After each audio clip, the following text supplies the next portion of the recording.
Julio Díaz fue maltratado severamente cuando niño por un padre alcohólico. Esto lo convirtió en un joven introvertido y solitario y con un fuerte deseo de matar a su padre. Pero al crecer, el joven Julio encontraría la forma de superar su timidez al adoptar un estilo de vida que no solo lo enloquecería, sino que casi lo destruye. Aquí para ustedes su historia. Yo tiraba las pistas y siempre los carros frenaban y me decían grosería y media, ¿no? Julio, dime cómo transcurrió tu infancia. Mi padre trabajaba en el ferrocarril, viajaba mucho y mi madre no terminaba de estudiar todavía. Ella es profesora y estaba estudiando en Huancayo. Y bueno, ellos decidieron dejarme hasta que ellos culminaran sus estudios, dejarme con mi abuela, pero ya me quedé ahí.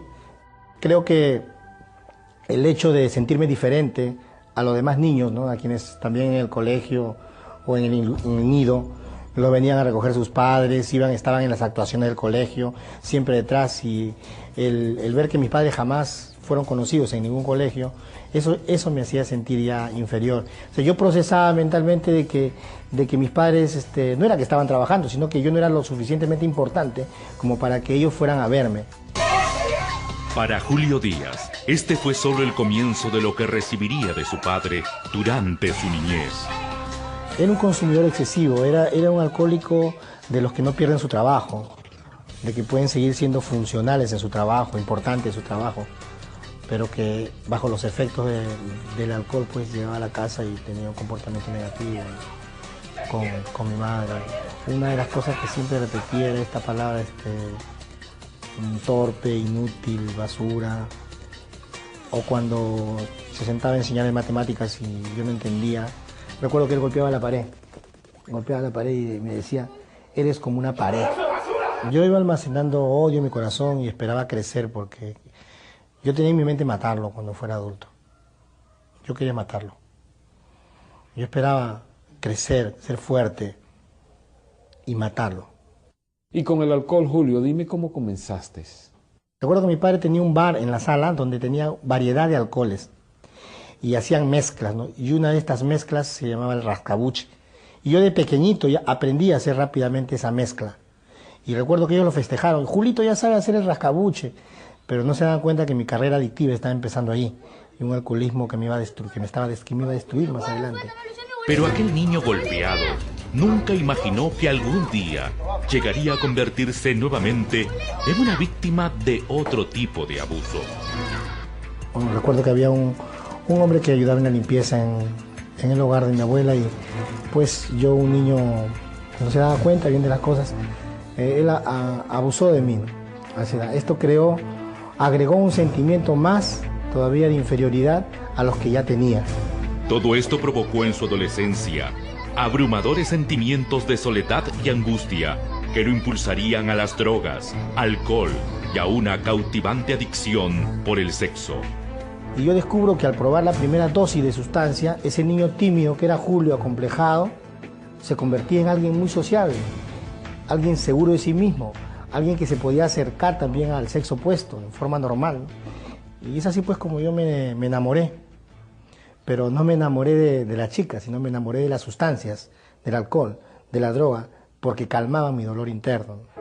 Al comienzo yo ya consumía afuera y iba ebrio al colegio, pero ya conforme fue avanzando la enfermedad, porque progresó, ya yo ya entraba con mis chatas de ron o con algo de marihuana. Y me juntaba siempre con las personas que tenían la tendencia a hacerlo, ¿no? Entonces al último llegaba la expulsión, matrícula observada y tenían que llevarme a otro colegio. Y ingresé a la universidad a estudiar administración, primero cooperativismo, luego administración de empresas, y cambiaba de facultad en facultad. Era muy inestable por mis temores. Luego en la universidad se empezó a acrecentar más el consumo. Llegó un momento que ya no entraba a la universidad y me quedaba en las cantinas de los alrededores de la universidad. En un intento de enderezar su vida, Julio decide postular a la policía. Yo entré con mucho ánimo a la policía y dije, uy, esta es la salida, dije, aquí voy a cambiar. Pero en realidad al comienzo fui una persona muy trabajadora. Recuerdo que los jefes querían que yo trabajé con él, pero cuando empecé a probar nuevamente las sustancias a causa de que no podía relacionarme con el sexo opuesto, yo tenía dos sentimientos muy marcados, el miedo y la vergüenza. Entonces cuando me ponían en una oficina con mujeres o con muchas autoridades que me hacían recordar a mi padre, yo tenía problemas para relacionarme. Y la única manera que yo había entendido y conocido para calmar miedos era droga, alcohol. Pero su placa lo ayuda a hundirse aún más en sus adicciones.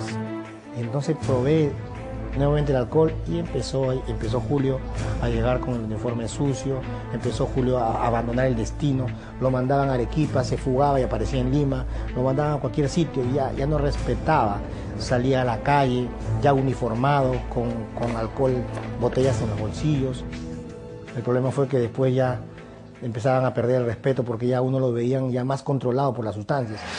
El caso de Julio es un caso más donde podemos afirmar, sin temor a equivocarnos, que su problema comenzó en su hogar. Irónicamente, el lugar donde él ha debido recibir amor y cuidado. Es posible que muchos de ustedes se vean reflejados en esta historia. Entonces, no se muevan de nuestra sintonía, que enseguida regresamos con el dramático final. Julio se convierte en un ser despreciable. Físicamente el cuerpo me temblaba, todo mi cuerpo me temblaba, de pies a cabeza. Los problemas y las tentaciones afectan a todos los matrimonios.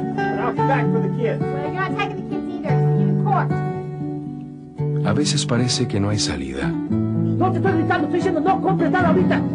Lo que Dios ha unido, que nadie lo separe.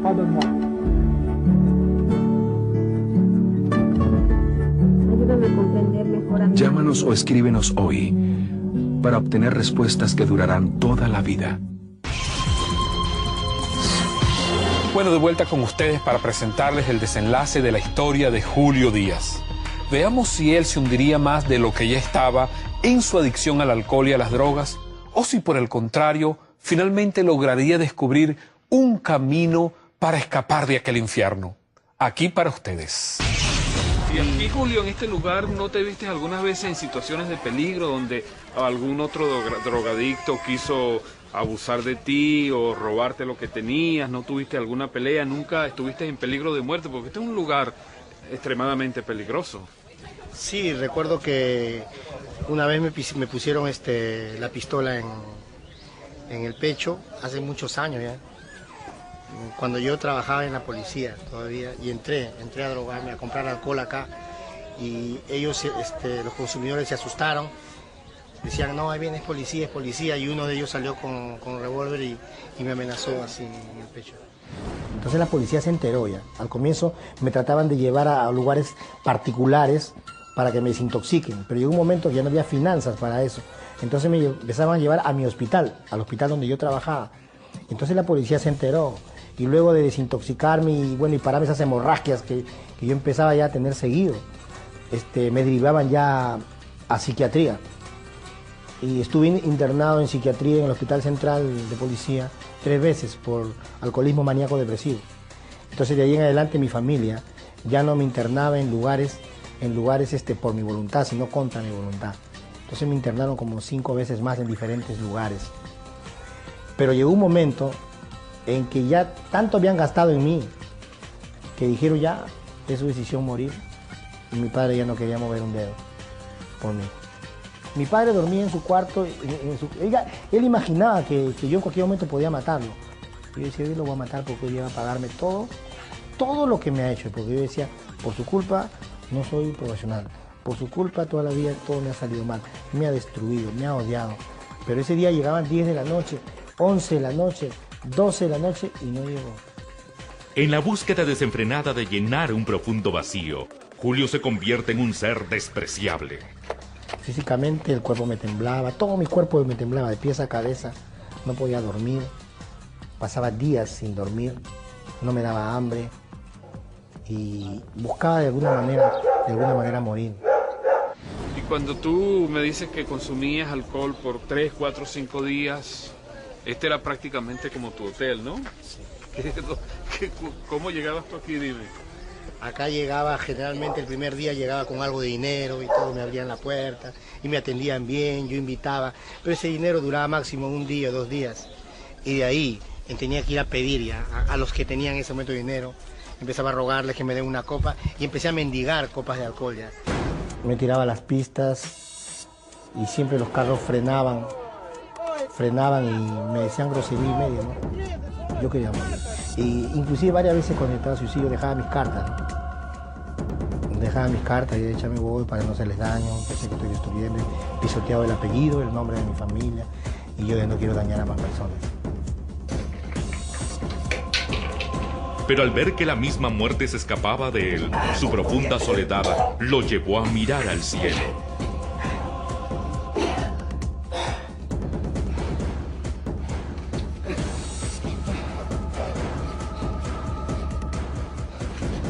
Y es así como yo llego una noche a mi casa ya, y me dejaron entrar. Entré al cuarto y yo empecé a golpear la pared por esos temores que tenía y por mi vida que no aceptaba. Y empecé a hacer sangrar mis manos. Mi madre escuchaba al costado, decía, lloraba, yo escuchaba su llanto de ella. Yo decía, Señor, ¿por qué me vas a dejar morir así? Yo no quiero morir así. ¿Por qué no me llevas? Si es que existe, llévame y cálmame este dolor o quítame este dolor y yo te voy a servir siempre. Pero hazlo ya, porque ya no puedo. Y yo golpeaba la pared. No puedo. Y yo sentí el poder de Dios en mi corazón. Después de eso, sentí que algo había sucedido en mí. Al otro día a la semana fue más o menos, que yo ya me interné en un programa también de restauración. Pero seguía tomando ahí. Me senté, estaba con mi vaso y pasó justo mi hermana con mi cuñado en el carro y me dijeron, oye, ¿ya te cansaste? Llévame donde quieras, le dije. Llévame donde quieras. Y me llevaron a un lugar y fue la última vez que consumí. Mi esposo esa mañana se levantó y me dice, Diana, he tenido un sueño. He tenido un sueño que tu hermano se va a curar. Entonces, como ya había pasado muchos años, yo ni siquiera me reí ni me puse triste, sino que no le di ni importancia, ¿no? Bueno, me he soñado con un lugar, así. Y él se va ese día en el auto a hacer un trabajo que él tenía que hacer y me dice, Diana, he pasado por el lugar que me he soñado. Yo creo que ese es el lugar donde el Señor lo va a restaurar. Y es así donde él lo encuentra, en la misma esquina donde él dice esa fecha, y es ahí donde se le interna. Yo ya había tenido mi contacto con Dios, yo ya llegué a ese lugar sabiendo de que Dios iba a cambiar mi vida y ahí me protegieron, no me dejaban salir cuando me venía la tembladera, porque a mí me temblaba el cuerpo, las manos cuando llegué al programa. Era un camarote, tenían que ayudarme a subir al camarote, a darme de comer a la boca porque no podía sostener la cuchara, y una barba crecida, sucio, ¿no? Y en la calle me gritaban loco los niños porque me veían con los ojos rojos y pelucón, y todas esas cosas hicieron que yo toque mi fondo, ¿no? Y llegue a ese programa y en el que Dios cambió mi vida ya totalmente, ¿no? Es aquí donde él entendió que las adicciones solo eran síntomas de todos los abusos que recibió en su niñez. El Señor es maravilloso, maravilloso. Es increíble cómo el Señor los acontecimientos malos los puede cambiar para bien. Ahora soy pastor de la iglesia de Restauración Sion Perú International. Una iglesia que empezó como un programa con adictos que Dios me llevó a iniciar y que ahora pues ha crecido. Solo el que cae puede demostrar a los demás el alucinante espectáculo de volver a levantarse. Princesa, ¿quieres seguir jugando ya no ya? Ya te cansaste, ¿no? Ya te cansaste. ¿Qué tan agradecido estás a Dios por lo que ha hecho en tu vida? Se lo debo todo. Debí estar muerto yo. Lo que estoy viviendo ahora lo vivo gratis y no me pertenece. Le pertenece a Dios para su propósito. Y Él me trajo a este mundo para trabajar con los adictos. Y es lo que voy a hacer. Lo dije anteriormente. Los problemas de Julio Díaz comenzaron en su propio hogar. Un niño esperando recibir una palabra de amor, expresión de afecto, de cariño, pero nunca la recibía. De manera que Julio se convirtió, como ya vimos en la historia, en un muchacho introvertido, encerrado en sí mismo, que no hablaba. Pero pronto, no solamente Julio, sino toda persona que tiene esa experiencia, va a existir alguien que lo va a sacar de ese encierro. Y esas personas, al salir de ese encierro, salen como aquellos animales que han estado encerrados en una jaula por mucho, mucho tiempo sin recibir nada de comida, nada de alimento. Y cuando apenas se abre esa jaula, salen esos animales enfurecidos a destrozar, a devorar.